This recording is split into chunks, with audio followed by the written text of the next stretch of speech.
even though we'll review almost anything on CGRundertow, new games, old games, consoles, books, toys, we are part of Classic Game Room, and my favorite games to share with you guys are the classics.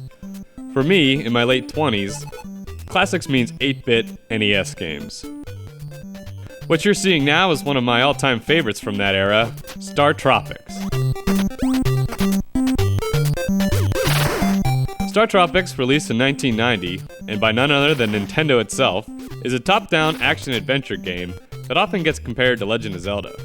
You play Mike, who takes a trip to Sea Island to visit his uncle Dr. Jones, an archaeologist in the tropics. When you arrive, however, you discover that he's been abducted by aliens, and since you are an ace pitcher, it's your job to go rescue him.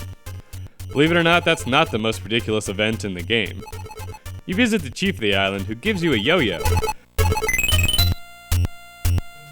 in which you're to do battle with snakes, bats, mummies, flying monkeys, giant octopuses, and obviously eventually aliens and robots. The gameplay will switch between two perspectives, the overworld town view and the dungeon view. In town, you interact with NPCs, and in fact you have to in order to progress the story. This is a common complaint about the game, the forced storytelling, since most of what the villagers say is completely useless. And even if you know how to get past a certain part of the game, you can't actually complete it until you've talked to everyone that you can.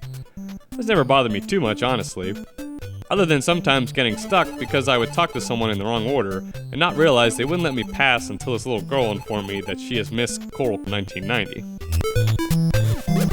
Once you enter the dungeon, the game will completely change, with larger and more detailed sprites, and this is where all the action happens. You'll explore each cave fending off baddies, solving puzzles, and avoiding tricks and traps. You have a heart meter, similar to Zelda, and you move along a grid, so to speak, only in cardinal directions. You'll also be able to pick up temporary weapons and items to help you out.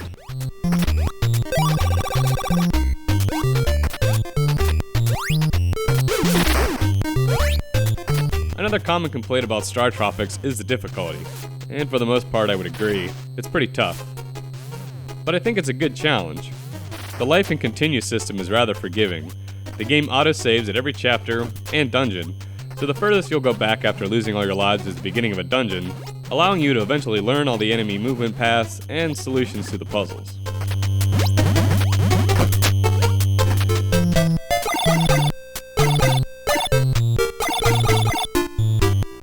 Now for some Startropics Fun Facts.